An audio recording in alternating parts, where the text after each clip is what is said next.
गं गणपतये नमः। वक्रतुंड महाकाय सूर्यकोटि समप्रभ निर्विघ्नं कुरु मे देव सर्वकार्येषु सर्वदा। पवित्र भाद्रव मास शुक्ल पक्ष चतुर्थी तिथि श्री विनायक चतुर्थी। सर्वत्र प्रभु श्री गणेश विघ्न विनाशन विघ्न नायकंकर पूजा धूमधाम रे पालन करा जाए। तेबे आसंतु एही भिडियोटी जानिबा प्रभु श्री गणेशंकर पूजा जेतेबेले आपण माने करूछंती किछि मंत्र केउ केउ मंत्र रे प्रभु श्री गणेश को आपण माने पूजा करिवे। जदिओ से भक्ति भाव रे बंधा घर मानकरे आमे साधारणतः प्रभु गणेश को तांकर किछि सरल मंत्र श्लोक उच्चारण करी पंचोपचार विधि रे अथवा षोडश उपचार विधि रे पूजा करिथाउ। तेबे जदि विशेष भाव रे मंत्र को जानी मंत्र को पाठ करी षोडश उपचार विधि रे प्रभु को तांकर विधि विधानर सहित पूजा करने को चाहूँगी तेबे से मंत्र गुड़िक कौन रही से संपर्क में आसतु जानिबा। प्रभु श्री गणेशंकर पितल प्रतिमा हेउ अथवा मुंडई प्रतिमा हेउ बा चित्र प्रतिमा हेउ जो प्रतिमा भी आपण पूजा करुछंती पंचोपचार विधि रे विशेष भाव में मध्य पूजा करिपारिबे। तेबे जदि मृण्मयी प्रतिमा को घरे आणुछंती ब्राह्मण द्वारा प्रतिष्ठा करी पूजा करुछंती तेबे निहाती भाव में यही मंत्र गुड़िक उपरे ध्यान देबे। ब्राह्मण हुंतु बा आपण हुंतु यही मंत्र गुड़िक उच्चारण करी प्रभुंकर प्राण प्रतिष्ठा करी प्रभु को षोडशोपचार विधि रे पूजा करिवे। प्रथमे प्रभु श्री गणेशंकर मूर्ति को तांको उपयुक्त आसन दे बसाइबा परे वस्त्र आदि देला परे तापरे प्रभु श्री गणेशंकर आवाहन करंतु एही मंत्र रे। अथ श्री गणेश आवाहन मंत्र ओं आवाहयाम्यत्र देवं हेरंबं गणनायकं एकदंत महाकायं तप्त कांचन सन्निभं। एही मंत्र को पढ़ी आवाहन मुद्रा को देखाई प्रभु श्री गणेशंकर आवाहन करा जाए। तापरे आसन मंत्र ओं आसनं गृह्यता देवं भक्ति में अचलांकुरु इप्सित में वरं देहि लंबोदर नमस्तुते ओं लंबोदराय आसनं नमः। एही मंत्र को पढ़ी आसन मुद्रा देखाई प्रभु को आसन समर्पण करा जाए। तापरे पाद्यदान करा जाए। पाद्यदान मंत्र रे ओं पाद्यं ददामि देवेश शुद्ध गंधोदकेन च विशालाक्ष विचित्रांग गणेश्वर नमस्तुते ओं हेरंबाय पाद्य नमः। एही मंत्र को पढ़ी पाद्यदान करा जाए। तापरे अर्घ्यदान मंत्र रे अर्घ्यदान करा जाए। ओं अर्घ्यं ददामि देवेश गंध पुष्पाक्षते युतम भक्त प्रियाय देवाय नाग यज्ञोपवीतिने ओं भक्तं प्रियाय अर्घ्यं नमः। एही मंत्र को पढ़ी प्रभु श्री गणेश को अर्घ्य दान करा जाए। तापरे आचमनर विधि रही। आचमन मंत्र हेउछि ओं दद्या दाचमनियं वै पवित्रं च जगत्त्रय बालेन्दु शोभि मौलिं च वन्देहं गणनायकम् ओं गणनायकाय आचमनियं नमः। एही मंत्र को पढ़ी गणेश को आचमन करा जाए। एवं पंचामृत स्नान मंत्र रे प्रभु को पंचामृत रे स्नान करा जाए विशेष भाव रे। कारण प्रभु श्री गणेश पूजा विनायक चतुर्थी अवसर रे क्षीर दही घी महू शर्करा यही पंचामृत रे विशेष भाव रे प्रभु को स्नान करा जाए। सेति पई पंचामृत स्नान मंत्र हेउछि ओं पंचामृते स्नापयामि मधुरे रमय प्रिये महागणपतिं दानं पूरपूजित खंडकम ओं महागणपतये पंचामृत स्नानं नमः। एही मंत्र को पढ़ी प्रभु श्री गणेश को पंचामृत रे स्नान करा जाए। एवं जदि विशेष भाव में पृथक पृथक मंत्र रे पंचामृत स्नान कराइबा को चाहूँगी तेबे दधि स्नान मंत्र हेउछि ओं दधि क्रावणो अकारीशं जिष्णु रसस्य बाजिन शूर भिन्नो मुखाकर प्राण आयुगुं सीतारिषट। एही मंत्र को पढ़ी दधि रे बा दही रे प्रभु को स्नान कराइबे। क्षीर स्नान मंत्र हेउछि ओं आप्यायस्व समेतु ते विश्वतः सोम रुष्णा भवा वाज्य संगथे। एही मंत्र रे क्षीर स्नान करा जाए। घृत स्नान मंत्र हेउछि ओं तेजसी शुक्रमस्य मृतमसी धमनामासी प्रियं देव नामनाधुष्टं देव जजनम। मधु स्नान मंत्र हेउछि ओं मधुबाटा ऋतायते मधु क्षरन्ति सिन्धवः माधिन्य सन्तो दधि इति एही मंत्र रे मधु स्नान करा जाए। एवं शर्करा स्नान मंत्र हेउछि ओं जुञ्जते मन उतजुञ्जते धियो विप्रा विप्रश्च बृहतो विपश्चित विहोत्र विधते वायुना विवेक इन्मदि देवस्य सवितुः परिष्टुति। तापरि गंधोदक स्नान मंत्र हेउछि ओं गणनांत्वा इति। एही मंत्र रे गंधोदक स्नान कराइबे। शुद्धोदक स्नान मंत्र हेउछि स्नापयामि जले शुद्धेर गंध पुष्प समन्विते गणनाथं शिवसूतं सर्वविघ्न विनाशनम। वस्त्रदान मंत्र हेउछि वस्त्रं देव गृहाणेदं कुसुमादि विराजितं सर्वप्रद मुनापुत्रं वंदे द्वेमातुरं प्रभुं। ଏହି ମନ୍ତ୍ରକୁ ପାଠ କରି ପ୍ରଭୁଙ୍କୁ ବସ୍ତ୍ର ପ୍ରଦାନ କରାଯାଏ।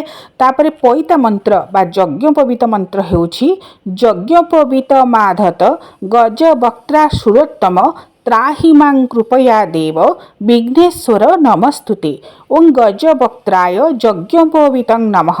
तापरे उत्तरीय मंत्र देखुची प्रभुंकर उत्तरीयं प्रदास्यामि विघ्नेशाय महात्मने प्रसन्न वदनाय दं रक्ष मूषिक वाहन ओं मूषिक वाहनाय उत्तरीयं नमः।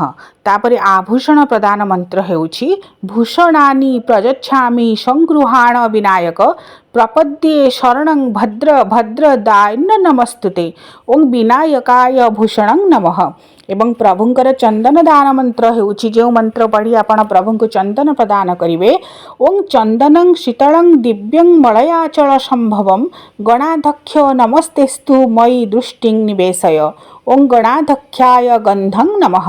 एवं पुष्पदान मंत्र हेउछि जबा कुसुम बंधुक कर विरादिकानि तु पुष्पाणि संप्रयच्छामि विनायक नमस्तुते ओं विनायकाय पुष्पाणि बौषट। सेहीपरि धूपदान मंत्र हेउछि सुगुलंगुर सारं चंदने सुरभिकृतं धूपं ददामि देवेश उमापुत्राय धीमते ओं उमापुत्राय धूप स्वाहा। दीपदान मंत्र हेउछि कर्पूरवर्ती संयुक्तं बह्निना द्योतितं नभं गृहाण देव दीपं च रुद्रप्रिय नमस्तुते ओं रुद्रप्रियाय दीप स्वाहा। सेहीपरि नैवेद्य प्रदान मंत्र हेउछि नैवेद्यं षड्रसोपेतं भक्ष्य भोज्य समन्वितं नानाविधं गृह्यतां मे अर्पितं विघ्ननाशिने ओं विघ्ननाशिने नैवेद्यं स्वाहा। तांबूल बा पान प्रदान करिवार मंत्र हेउछि कर्पूरयुक्तं तांबूलं पूग खादिर मिश्रितं समर्पयामि विघ्नेश पार्वती शंकर प्रिय ओं शंकर प्रियाय तांबूलं नमः। सेहीपरि प्रभु श्री गणेशଙ୍କ ପୂଜାରେ 21ଟି ଫଳ ଏବଂ 21ଟି ଫୁଲ ସହିତ 21ଟି ଦୁବ ପ୍ରଦାନ କରିବାର ମଧ୍ୟ ବିଧି ରହିଛି।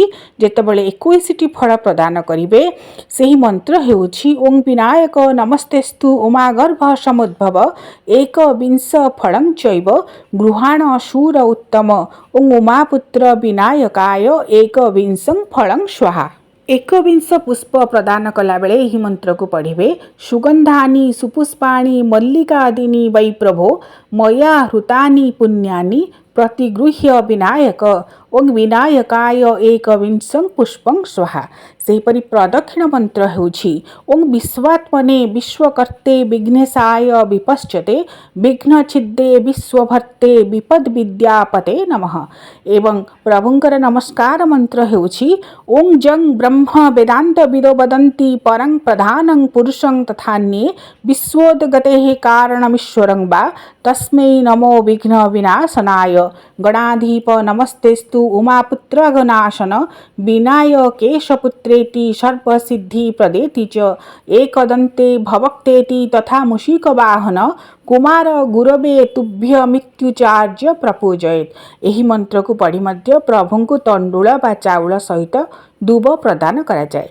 तापर पुष्पांजलि मंत्र जो मंत्र को पढ़ी आपण पुष्पांजलि देबे सही मंत्र हेउछि ओं गिरिजानंदन देव विघ्नेश सूर पूजित मम विघ्नं विनाश्यत्वं सर्व कार्यार्थ सिद्धकृत विघ्नानि नाशमायन्तु सर्वाणि विघ्ननायक कार्यं न सिद्धिसायतु पूजिते त्वयधातरि विनायक नमस्तेस्तु वाञ्छितार्थ फलप्रद पुष्पांजलि मिमं देव गृहाण शूर नायक। यही मंत्र को 3 थर पढ़ी प्रभु को 3 थर पुष्पांजलि प्रदान करा जाए। तापरे नारिकेल भंजन मंत्र बा नड़िया बाड़ेबा मंत्र हेउछि अभिप्रेतार्थ सिद्ध्यर्थं पूजिते जह सुरासुरे सर्वविघ्न विनाशाय गणाधिपतये नमः। एवं मोदक जहाँ प्रभुंकर अतीव प्रिय से मोदक लडु समर्पणर मंत्र हेउछि गणेश प्रतिगृह्णातु गणनाथ ददाति च दीयते गणनाथाय प्रियतां मे गणाधिप दुर्बुध राग दुरितं विनाशयत्वा च प्रभुं सौख्यं सुमनसो नित्यं प्रकरोति विनायक। समस्त प्रकार उपचार पूजा परे प्रभु श्री गणेश विघ्न विनाशन को यही मंत्र रे प्रार्थना करिवे। ओं विघ्नेश्वराय वरदाय सुरप्रियाय लंबोदराय सकलाय जगद्धिताय नागाननाय श्रुतियज्ञ विभूषिताय गौरीसुताय गणनाथ नमो नमस्ते। भक्तार्ति नाशनपराय गणेश्वराय सर्वेश्वराय शुभाय सुरेश्वराय विद्याधराय विकटाय च वामनाय भक्त प्रसन्न वरदाय नमो नमस्ते। मंत्रहीनं क्रियाहीनं भक्तिहीनं गणेश्वर यत्पूजितं मया देव परिपूर्णं तदस्तु मे। प्रभु गणेशंकर पूजार समापन परे सर्वशेष प्रार्थना करिवे एवं ता पर विधि हेउछि चंड देवता को किछि देबे भोग समर्पण करिवे। तापरे चंड बलिर जो नियम रही चंड देवता निर्णय रही गणकुंडो रविश्चैव दुर्गा मातंगिनी तथा विश्वक्से हरण देव हरस्य चंडमेव च। चंड देवता को किछि चंड बलि प्रदान करी प्रभु श्री गणेशंकर पूजा समापन करिवे। एहिपरि भाबरे मंत्र को उच्चारण करी प्रभु श्री गणेशंकर उपचार पूजा को समापन करा जाए। प्रभु श्री गणेशंकर पूजा विघ्न नायकंकर पूजा पवित्र गणेश पूजा अवसर रे आपण मानक अनेक अनेक अभिनंदन। ओं गम गणपतये नमो नमः।